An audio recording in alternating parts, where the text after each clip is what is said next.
I 419 cittadini della coorte del 35 di Castelfranco e dei comuni dell'IPA della Castellana troveranno al parcheggio del Melody in via Staizza un punto dove fare appunto il vaccino in auto. Vaccinazione drive-in domani a Castelfranco, dove per la prima volta nella Marca verrà sperimentata questa modalità.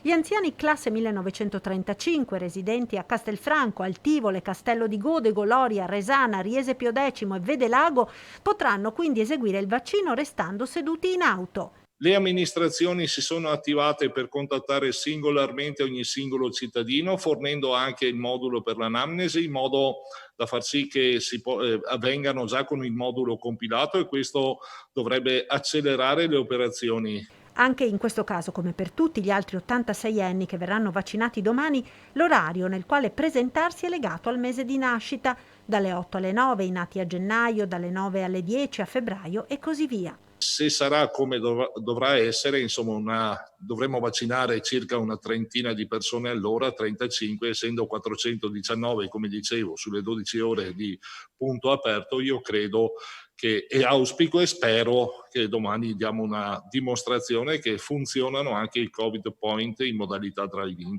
A causa della carenza di dosi, gli accompagnatori over 65 dei nati nel 1935 non verranno vaccinati qui come nelle altre sedi vaccinali.